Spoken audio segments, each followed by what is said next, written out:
6. Leverage Financial IQ 4 Leveraging Your Money Part 2. There are three components to being a good real estate investor. They are good partners. As Donald Trump says, you cannot do a good deal with bad partners. This does not mean bad partners are bad people. They may just be bad or wrong partners for you. For this 300 unit apartment house project to work, I must be sure I have good partners. My partners are my wife, Kim, Ken, and Ross. We have done many deals together and have made a lot of money. We have also run into many problems, and in solving the problems we have become smarter and better partners. Number 2, good financing. Real estate is primarily a function of financings. Many people says location. I say financing. If you can secure good financing, the deal works. If you have bad financing, the deal will not. To illustrate my point, let's say the seller says, I want 35 million for my 17 million dollar apartment complex. If the seller lets me finance the 35 million dollar purchase price as one a month for 30 years with a balloon payment of 35 million at the end of the term, I would take the deal and give the seller the asking price. At $1 a month for 30 years, I can afford to pay 35 million for a 17 million property. As they say in the world of finance, I will give you your price if you will give me my terms. I know some of you think 35 million is just an extremely ridiculous example. It actually is not. In the world of finance, paying ridiculous prices is pretty common. It is often just a matter of who the buyer and seller are and their ability to use the power of finance to achieve their goals. For example, a few years ago, a piece of property came up for sale near my office. When I asked the broker what the price was, he said $2 million. I laughed, said he was joking, and left. At best, I thought the property was worth $750,000. Today, a major hotel chain is putting a flagship property on that piece of dirt. I do not know what that price of dirt is worth today, but it is definitely more than $2 million. As my friend Ken says, the person with a better plan wins. And as Donald Trump says, think big. Every time I drive past that property, I say to myself, think bigger. Number 3, good management. One of the reasons for my confidence is the 17 million 300 unit property is that I have good partners. Ken owns a property management company and his partner Ross owns a real estate development company. In the following paragraphs, I will further explain how property management and development are essential to increase rents, lowering expenses, and increasing asset values. If I had bad partners, bad financing, and bad management, the 300 unit apartment deal would be a financial disaster. If I were the only one investing, I would not invest. It is too big and complex a project. Having control over these three components, good partners, good financing, and good management, I am more willing to use debt as leverage. Without control, I would probably not use debt financing. If there is higher risk, such as speculating in a stock or a commodity, I like to use only money I can afford to lose. Higher returns with less risk. I'm going to further explain my confidence in the investment thanks to my partners and having control over the 300 unit apartment project. Why I am willing to use a lot of leverage, why I believe the risk is low, how I make more money, and how I pay less in taxes. There are 3 more advanced investment strategies that require a higher level of financial intelligence. The 3 advanced leverage strategies are OPM, ROI, and IRR. Number 1, OPM, other people's money. There are many ways to use OPM. With a 300 unit apartment building, I am using 80% leverage. First of all, the beauty of using the bank's money is that it is tax-free money. The other benefit of the bank's money are Appreciation, me 100%, bank 0%, income 100% for me and for bank 0%, tax benefits 100% for me and for bank 0%, amortization 100% for me and bank for 0%. As you can see from these numbers, the bank puts up 80% of the money but I receive 100% of the benefits. What a great partner. Number 2, ROI, return on investment. A confusing concept for many investors is the return on their money, or ROI. For example, when you read financial publications, many mutual funds claim that they have gone up by 10%. But my question is, did any of that 10% return to the investor? And how did they measure that 10%? Some funds measure the 10% by the price of the shares in the fund going up. For example, if a year ago the price per share is in the fund was $10 and today it's $11, they can claim a 10% return. In this case, the return was measured in capital gains. As an investor who invests for both capital gains and cash flow, the only return I count is the cash flow. For example, if I invest $10 and each year after taxes I pay $1 in my pocket from cash flow, my return is 10%. I do not count the return on asset appreciation because it is an estimate and does not become a reality unless I sell the asset. The difference is that one measure of the ROI is in the price of this stock and the other measure of ROI is in money in my pocket. I actually want both, 10% in asset appreciation and 10% cash in my pocket. But cash flow is the only return that can be tangibly measured while I hold the asset. Matching 401k contributions with one's own money. Another confusing point is that financial planners claim companies match your retirement fund contributions. If the match is dollar for dollar up to a certain percentage, the advisors may claim that this is 100% ROI. That is not how I see. My way of looking at matching contribution is that the company is simply putting my money in with more of my money. In other words, the contribution of the company withholds and then contributes is still my money. It is money the company should have paid me anyway.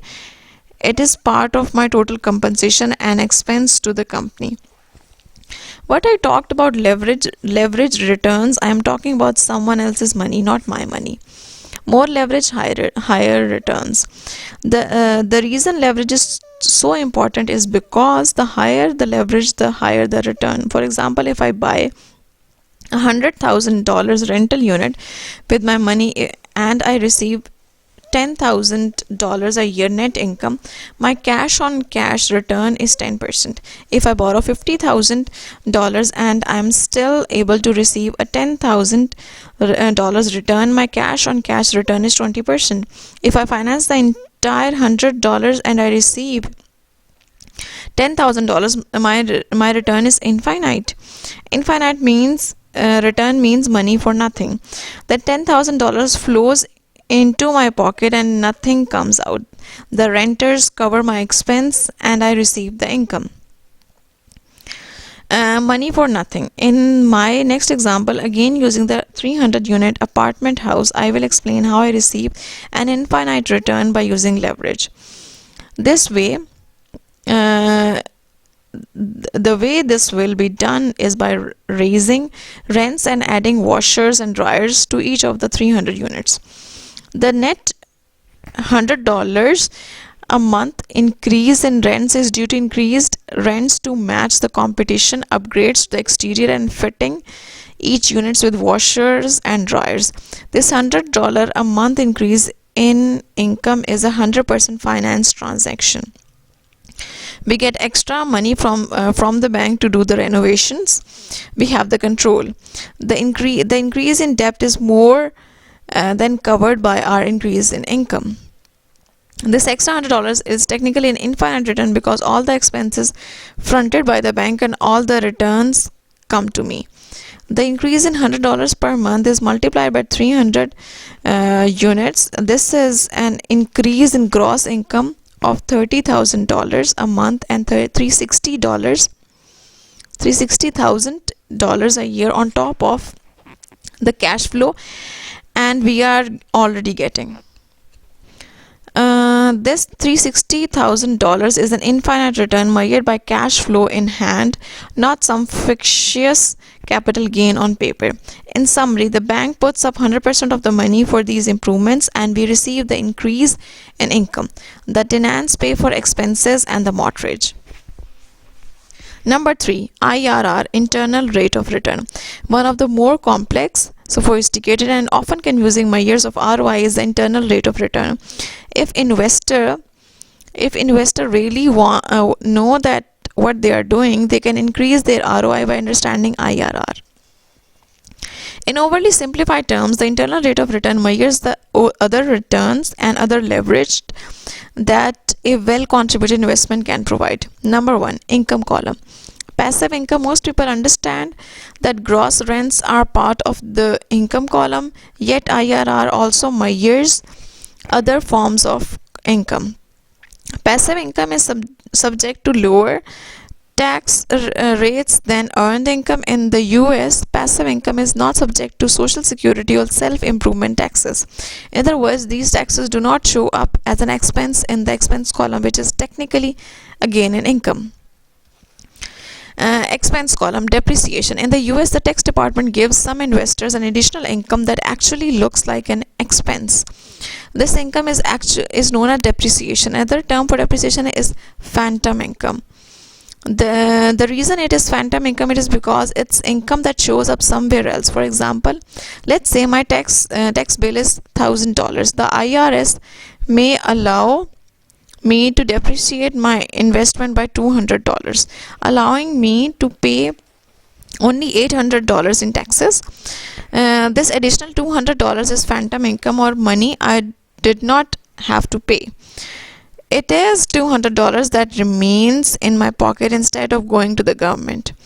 Depreciation is allowed for such things as refrigerators, ceiling fans, carpet, furniture, and other items that decline in value with age.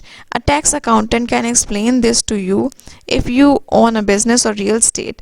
There is no such thing as depreciation for paper asset investors.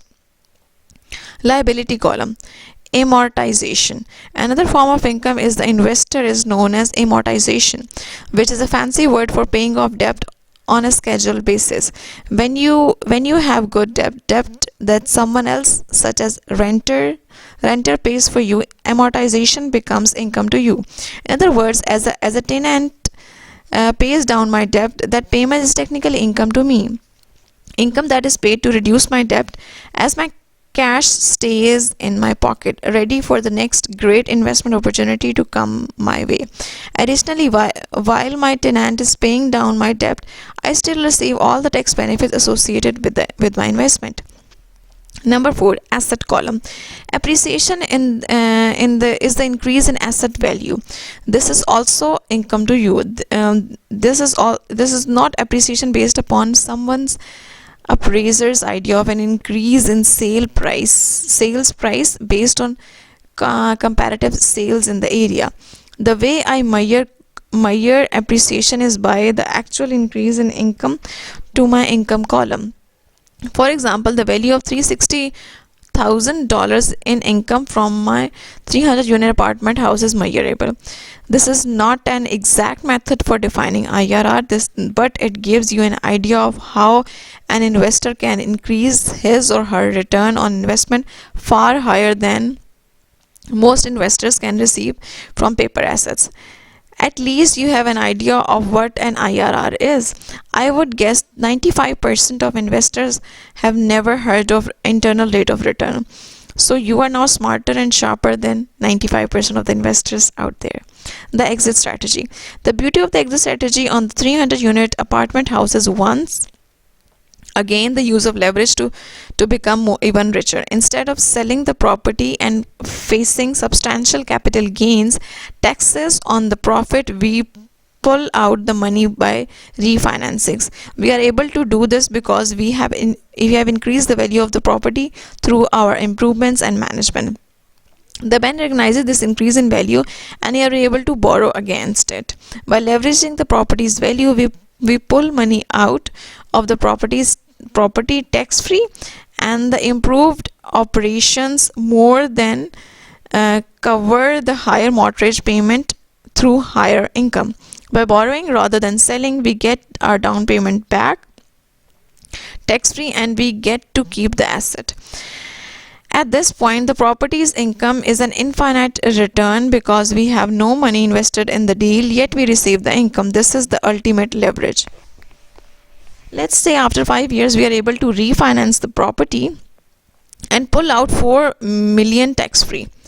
The numbers are in the diagram on page 122. The $4 million refinanced dollars go to the investors and pay back all the initial equity and then some.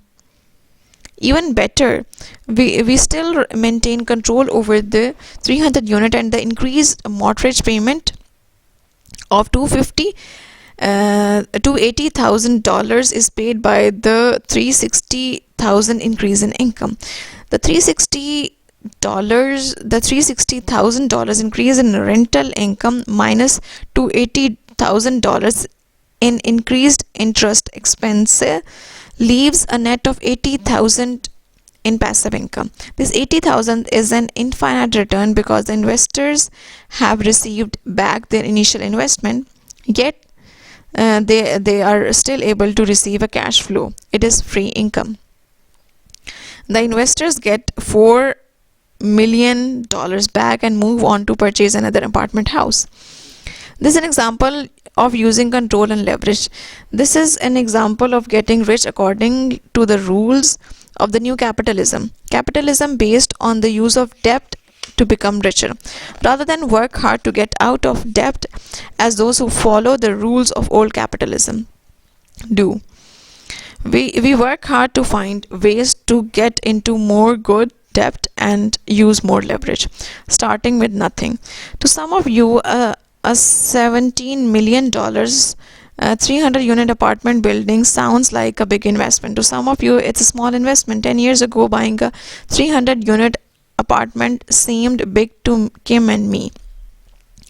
10 years from now, I am certain it will seem like a small investment. Kim, Ken, and I are already playing much bigger projects to take on. Donald Trump and I are looking at a massive project not far away from my home, a project we will break ground on in 10 years. I mentioned the size and dollar amounts of projects to make 3 points. Number 1, being born poor and financially uneducated does not mean you cannot become rich. Very few people are born rich enough to buy a 17 million apartment complex, and no one is born smart enough to acquire, finance, and manage a 300 unit apartment complex by themselves. In other words, not having any money or financial education isn't enough to get started, yet believe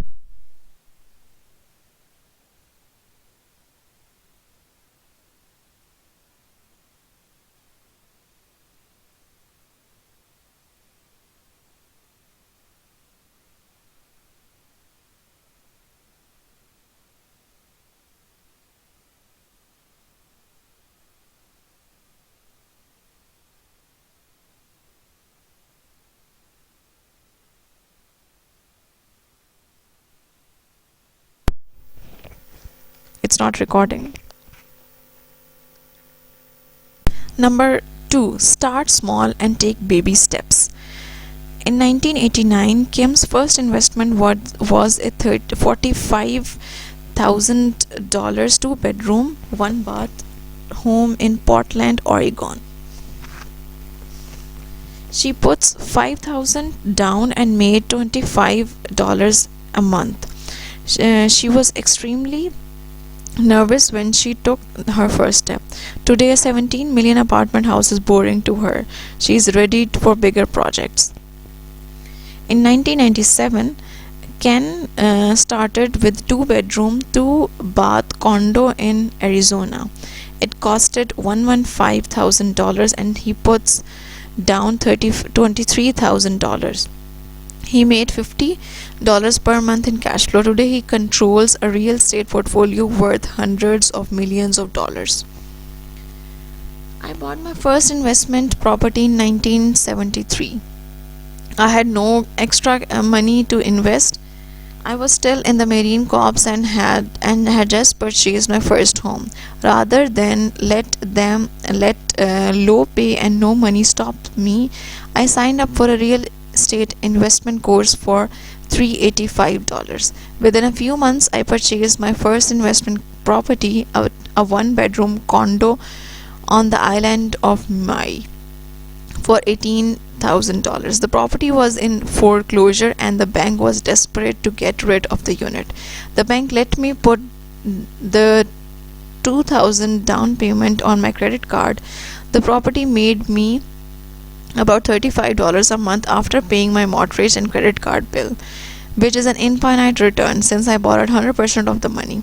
Once I proved to the bank that I could manage the property, it let me buy 2 more units. My investing career was launched. About a year later, I sold the 3 properties for approximately $48,000 each and put nearly $90,000 in my pocket. Not a bad return on a $385 seminar and a credit card down payments. Even though I did not recommend that people use credit cards to make down payments.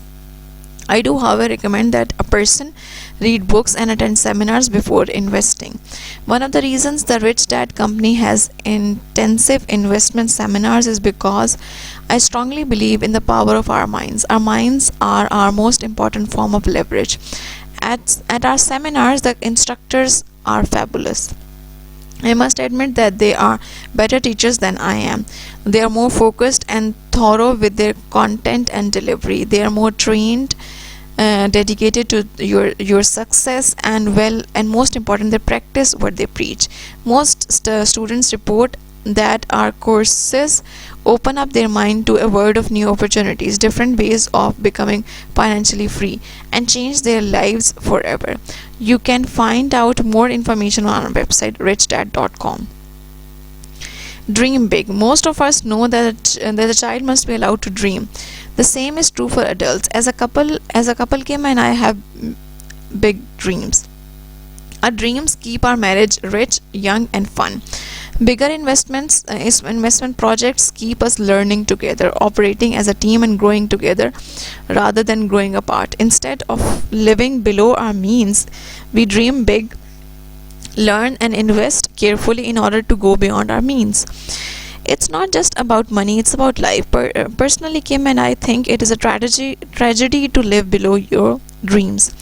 In conclusion, on August 9, 2007, as markets of the world crashed, many people have no idea what the crash meant. Most people have no idea how it will affect their lives. Most people have no idea how the rules changes back in 1971 and 1974 have affected their lives.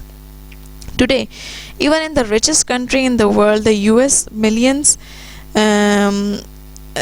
of educated, hardworking people are earning less even if they are paid more, saving money that is losing value, clinging to their homes as their value declines, and using credit cards to pay their bills.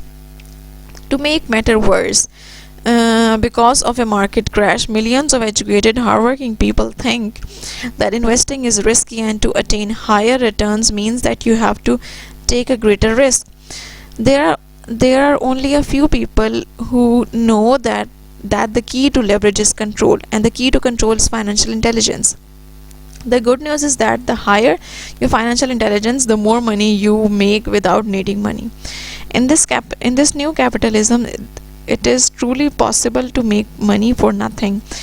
In the information age, knowledge is the ultimate leverage. The more money you make without money, the higher your ROI and IRR, and the higher your financial IQ. Since financial IQ is the numerical measure of financial intelligence, this means an infinite return means an infinite financial IQ. Tell that to your banker and financial planners the next time they tell you that 5% interest on savings or 10% return on mutual funds is a great return.